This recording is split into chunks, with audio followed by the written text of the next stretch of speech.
La meilleure façon de prier. Épisode 10. L'art de communier avec le divin. Bienvenue sur Esprit Vivant TV, une chaîne dédiée à la vérité de l'Évangile. Bienvenue à l'épisode 10 de notre série sur la meilleure façon de prier. Aujourd'hui, nous allons découvrir quelque chose de puissant, pratique et transformateur. La prière n'est pas simplement un moment de morosité, ni un effort pour convaincre Dieu de répondre. Non, la prière est un outil divin, une arme spirituelle et une clé qui ouvre les portes du ciel dans votre vie. Beaucoup prient, mais très peu voient la manifestation réelle de leur prière. Pourquoi? Parce qu'ils ne connaissent pas la bonne façon de prier. Ils prient avec émotion, avec doute ou selon leurs habitudes humaines, plutôt que selon la parole de Dieu. Aujourd'hui, dans cet épisode, nous allons apprendre à prier efficacement, à prier avec foi et autorité, et à voir la puissance de Dieu se manifester dans chaque domaine de votre vie. Vous allez découvrir comment transformer vos prières en déclarations de victoire, comment maintenir la foi même avant de voir le résultat, et comment rester aligné avec la vérité de Dieu. Préparez-vous. Si vous êtes prêt à passer de la prière traditionnelle à une prière qui change réellement les choses, cet épisode est fait pour vous. Beaucoup de croyants prient sincèrement, longtemps, avec ferveur, mais sans résultat visible. Le problème n'est pas la prière en elle-même, mais la manière de prier. La Bible ne nous appelle pas à prier dans l'incertitude, mais à prier avec foi, autorité et compréhension spirituelle. Dans cet épisode 10, nous découvrons la meilleure façon de prier, celle qui produit des résultats concrets et durables. 1. Comprendre que Dieu a déjà dit oui. Écoute-moi bien. L'un des plus grands blocages dans la prière, ce n'est pas le diable, ce n'est pas le manque de foi, ce n'est même pas le péché. C'est l'idée que Dieu hésite encore à te répondre. Beaucoup de croyants prient comme si Dieu devait encore réfléchir, comme s'il n'avait pas encore pris de décision, comme si le ciel était en réunion pour débattre de leur cas. Mais la parole est claire. Toutes les promesses de Dieu ont leur oui et leur amen en Jésus-Christ. 2 Corinthiens, verset 20. Cela veut dire une chose très simple mais très puissante. Dieu a déjà dit oui. Quand Jésus est allé à la croix, Dieu n'a pas seulement réglé la question du péché. Il a aussi réglé la question de la guérison, de la délivrance, de la provision, de la restauration, de la victoire. Dieu n'est pas en train de décider aujourd'hui s'il va te bénir. La décision a été prise il y a 2000 ans. Alors pourquoi tant de prières ressemblent-elles à des supplications? Parce que beaucoup prient en pensant que Dieu est distant. Dieu est parfois d'accord, parfois non. Dieu répond selon son humeur ou les circonstances. Mais ce n'est pas biblique. La Bible ne dit pas « peut-être que Dieu répondra ». Elle dit « Dieu a tant aimé le monde qu'il a donné ». Jean 3h16. Dieu a déjà donné. La prière ne sert pas à obtenir ce que Dieu retient, mais à recevoir ce que Dieu a déjà donné. Dieu est du côté de la réponse, pas du côté du refus. Si tu demandes à Dieu quelque chose qu'il a déjà promis dans sa parole, tu n'as pas besoin de supplier.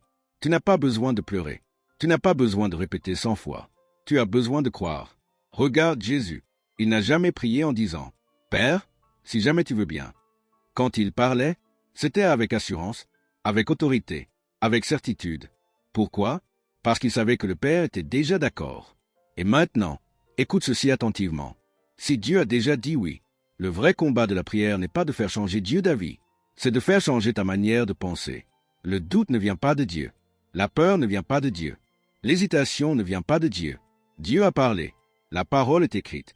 La promesse est scellée. Alors, au lieu de prier en disant « Seigneur, fais quelque chose », commence à prier en disant « Seigneur, je te remercie parce que c'est déjà fait ». La reconnaissance est la preuve que tu crois que Dieu a déjà dit oui. Pour conclure, retiens ceci. Dieu n'est pas ton obstacle. Dieu n'est pas indécis. Dieu n'est pas silencieux. Dieu a déjà parlé. Et sa réponse est oui.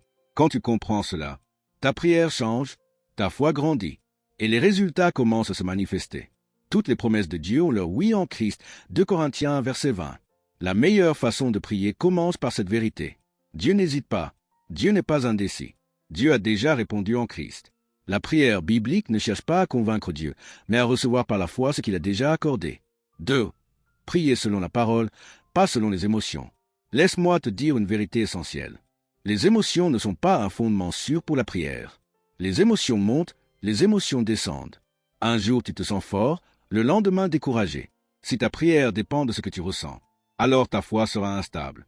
Mais la parole de Dieu, elle, ne change jamais. L'herbe sèche, la fleur tombe, mais la parole de notre Dieu subsiste éternellement. Ésaïe 40, verset 8. Beaucoup prient en disant « Seigneur, regarde comment je souffre. Seigneur, tu vois mes larmes.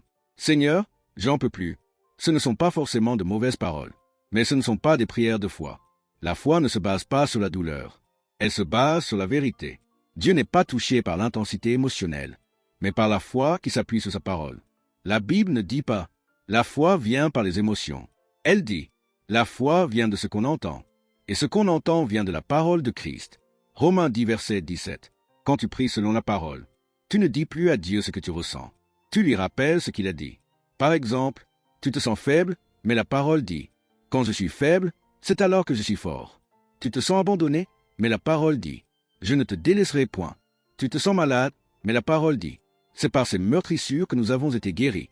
La parole contredit souvent les émotions, mais elle révèle toujours la vérité. Prier selon les émotions, c'est dire « Seigneur, je ne vois rien. Seigneur, je ne sens rien. Seigneur, rien ne change. » Prier selon la parole, c'est dire « Seigneur, ta parole est vraie, même si mes sens disent le contraire. » Et écoute bien ceci. Dieu est lié par sa parole, pas par tes sentiments. Il veille sur sa parole pour l'exécuter. Jérémie 1, verset 12. Quand tu pries en accord avec la parole, tu pries la volonté parfaite de Dieu. C'est pour cela que la prière efficace n'est pas toujours bruyante. Elle n'est pas toujours émotionnelle. Elle n'est pas toujours accompagnée de larmes. Parfois, la prière la plus puissante est calme, ferme et confiante. Alors, prends cette décision aujourd'hui. Ne prie plus selon ce que tu ressens. Ne prie plus selon ce que tu vois. Prie selon ce que Dieu a dit. La parole est ton autorité, pas tes émotions. Quand tu pries ainsi, ta foi devient stable, ta prière devient efficace. Et les résultats suivent. Si nous demandons quelque chose selon sa volonté, il nous écoute. 1 Jean 5, verset 14. Les émotions varient, mais la parole de Dieu demeure. La prière efficace est fondée sur la vérité biblique, non sur les sentiments, la peur ou les circonstances. La parole est la base légale de la foi. 3. Parler à la montagne, pas à Dieu à propos de la montagne. Écoute attentivement. L'une des erreurs les plus courantes dans la prière, c'est de parler longtemps à Dieu du problème, au lieu de parler directement au problème avec l'autorité que Dieu a donnée. Beaucoup prient ainsi. Seigneur, regarde cette montagne. Seigneur, vois la difficulté. Seigneur, fais quelque chose. Mais Jésus n'a jamais dit cela. Il a dit, si quelqu'un déité à cette montagne, ôte-toi de là et jette-toi dans la mer. Marc 11, verset 23. Jésus n'a pas dit, priez Dieu à propos de la montagne. Il a dit, parlez à la montagne. La montagne représente le problème, la maladie, le manque, l'opposition, la peur, l'obstacle spirituel. Et Jésus dit clairement, quelqu'un déité à cette montagne. Dieu a déjà fait sa part. Maintenant, il nous demande d'exercer notre autorité. Dieu ne va pas descendre du ciel pour parler à ta montagne, parce qu'il t'a déjà donné le nom de Jésus et l'autorité du croyant. Quand tu pries Dieu à propos du problème, tu reconnais le problème. Mais quand tu parles au problème, tu affirmes la solution. Regarde Jésus encore une fois. Quand il a vu la tempête, il n'a pas dit « Père, si tu veux calmer la mer ». La Bible dit « Il parla au vent et dit à la mer « Silence, tais-toi ». Marc 4, verset 39. Il n'a pas supplié, il a commandé. Et maintenant, écoute ceci très attentivement. Tu ne commandes pas Dieu, tu commandes aux circonstances au nom de Jésus. Dieu t'a donné l'autorité, mais il n'utilisera pas ta bouche à ta place. Beaucoup de croyants prient sincèrement, mais ils restent passifs. Ils attendent que Dieu fasse ce qu'il leur a déjà donné le pouvoir de faire. La prière n'est pas toujours une demande. Parfois, c'est une déclaration. Parler à la montagne, c'est dire « Maladie, je te commande de partir. Manque, je te commande de disparaître. Peur, je te commande de quitter ma vie. » Et tu ne le dis pas avec arrogance, mais avec autorité et foi, basée sur la parole.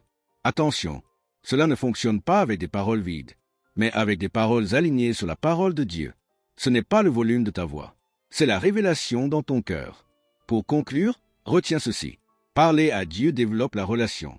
Parler à la montagne manifeste l'autorité. Les deux sont nécessaires, mais au bon moment. Arrête de décrire ta montagne à Dieu. Commence à ordonner à la montagne de bouger. Quand tu parles ainsi, ta foi s'exprime, ton autorité s'active, et la montagne commence à céder. Dites à cette montagne, Marc 11, verset 23, une erreur courante est de supplier Dieu à propos du problème. La meilleure façon de prier consiste à parler avec autorité, déclarer la vérité, commander selon la parole. Dieu a donné l'autorité aux croyants. 4. Croire que l'on a reçu au moment de la prière. Écoute-moi attentivement. Le moment le plus important de la prière, ce n'est pas quand tu vois le résultat, c'est quand tu crois que tu l'as reçu. Beaucoup de croyants disent « Je croirai quand je verrai ». Mais Jésus dit exactement l'inverse. Tout ce que vous demanderez en priant, croyez que vous l'avez reçu, et vous le verrez s'accomplir. Marc 11, verset 24. L'ordre est clair. Croire d'abord, voir ensuite. Le problème, c'est que la majorité des chrétiens veulent une preuve visible, avant de croire. Mais la foi biblique ne fonctionne pas ainsi. La foi reçoit dans l'invisible, avant de manifester dans le visible. La prière de foi reçoit au moment où elle est faite, pas au moment où le résultat apparaît. Si tu attends la manifestation pour croire, alors ce n'est plus la foi, c'est la vue. Quand tu pries correctement, selon la parole, au nom de Jésus, avec un cœur assuré, quelque chose se passe immédiatement dans le monde spirituel. Même si ton corps ne change pas encore, même si la situation semble identique, la réponse est déjà libérée dans l'esprit. C'est pour cela que Jésus ne dit pas « Croyez que vous recevrez un jour ». Il dit « Croyez que vous l'avez reçu ». Le verbe est au passé. Beaucoup prient ainsi « Seigneur, guéris-moi ». Puis ils se lèvent et disent « Je suis toujours malade ». Sans s'en rendre compte, ils annulent ce qu'ils ont demandé par la foi. Croire que tu as reçu, c'est faire un choix. Choisir la parole plutôt que les symptômes. Choisir la vérité plutôt que les sensations. Choisir la foi plutôt que la peur. Ce n'est pas du déni, c'est de la foi. La foi n'ignore pas la réalité. Elle se connecte à une réalité supérieure. La vérité de Dieu. Quand tu crois que tu as reçu au moment de la prière, ta manière de parler change. Ta manière d'agir change. Ton attitude change. Tu ne demandes plus, tu remercies. La reconnaissance est la preuve que tu crois que c'est déjà fait. C'est pour cela que Paul dit « Rendez grâce en toutes choses » 1 Thessaloniciens 5, verset 18. Non pas pour ce que tu vois, mais pour ce que tu crois avoir reçu. Pour conclure, retiens ceci. La foi reçoit avant de voir. La prière efficace conclut par la gratitude. La manifestation suit toujours la réception par la foi. Si tu crois que tu as reçu, le résultat finira par apparaître. Croyez que vous l'avez reçu et vous le verrez s'accomplir. Marc 11, verset 24. La foi véritable ne commence pas quand on voit, mais quand on croit. On reçoit dans l'esprit avant de voir dans le naturel. La meilleure façon de prier, c'est de remercier Dieu dès maintenant. 5. Maintenir la confession de foi. Écoute attentivement ceci. Ce que tu dis après la prière est souvent plus important que ce que tu as dit pendant la prière. Beaucoup de croyants prient correctement. Ils croient au moment de la prière, mais ils détruisent ensuite leur foi par leurs paroles. La Bible est très claire. Retenons fermement la profession de notre espérance. Hébreux 10, verset 23. Le mot retenir signifie ne pas lâcher, ne pas changer, ne pas contredire. La confession est le prolongement de la foi. La foi n'est pas seulement dans le cœur. Elle doit aussi être dans la bouche. C'est avec le cœur qu'on croit, et avec la bouche qu'on fait confession pour le salut. Romains 10, verset 10. Après avoir prié, le diable n'essaie pas toujours de t'empêcher de prier. Il essaie de te faire parler contre ce que tu as cru. Il t'inspire des phrases comme « Rien n'a changé. Je suis toujours dans la même situation. Ça ne marche pas pour moi. » Et sans le savoir, tu annules ta propre prière. Maintenir la confession de foi, ce n'est pas nier les faits, c'est déclarer la vérité au-dessus des faits. Le symptôme dit « Tu es malade ». La parole dit « Tu es guéri ». La foi choisit la parole. Tu ne mens pas quand tu dis ce que Dieu dit, même si tu ne le vois pas encore. Tu ne dis pas « Je me sens guéri ». Tu dis « Je crois que je suis guéri selon la parole de Dieu ». La confession de foi doit être constante, volontaire, alignée sur la parole. Pas seulement quand tout va bien, mais surtout quand les circonstances parlent fort. La Bible dit « La mort et la vie sont au pouvoir de la langue ». Proverbe 18, verset 21. Ta bouche peut renforcer ta foi ou l'affaiblir. Il n'y a pas de neutralité. Maintenir la confession de foi, c'est choisir de dire « Je remercie Dieu, je crois sa parole, je demeure ferme », même quand tu n'as aucune preuve visible. Pour conclure, retiens ceci. La foi se reçoit par la prière. La foi se maintient par la confession. La foi se manifeste par la persévérance. Ne laisse pas ta bouche détruire ce que ton cœur a cru. La vie et la mort sont au pouvoir de la langue. Proverbe 18, verset 21. Après la prière, beaucoup annulent leur foi par leurs paroles. La prière efficace exige une confession alignée avec la foi. Pas de plainte, pas de doute verbal, pas de contradiction. Ce que tu dis après la prière révèle ce que tu crois réellement. 6. Prier dans le repos et la reconnaissance. Écoutez-moi bien. La prière n'est pas une course, ce n'est pas un effort de force. Trop de croyants se battent pour que Dieu les écoute. Mais laissez-moi vous dire, Dieu vous entend déjà. La prière dans le repos, c'est venir devant Dieu avec confiance.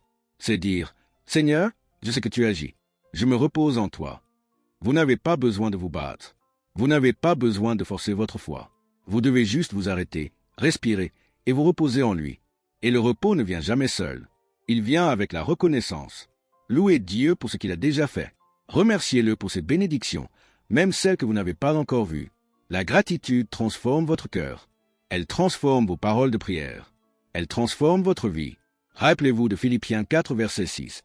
Ne vous inquiétez de rien, mais en toute chose faites connaître vos besoins à Dieu par des prières et des supplications avec des actions de grâce. Avec des actions de grâce, pas avec le stress. Avec la foi, pas avec la peur. Quand vous priez dans le repos et avec la reconnaissance, vos prières deviennent puissantes. Elles deviennent des déclarations de foi, des paroles qui portent l'autorité de Dieu. Parce que la foi ne se force pas. Elle se vit dans le repos. Elle s'exprime dans la gratitude. Alors aujourd'hui, arrêtez de courir. Arrêtez de vous inquiéter. Reposez-vous en Dieu. Remerciez-le. Louez-le. Et regardez comment vos prières, vos situations et votre vie commencent à changer. Répétez après moi. Seigneur, je me repose en toi. Je t'ai déjà remercié pour ce que tu fais. Je sais que tu agis pour moi maintenant. Merci, Seigneur.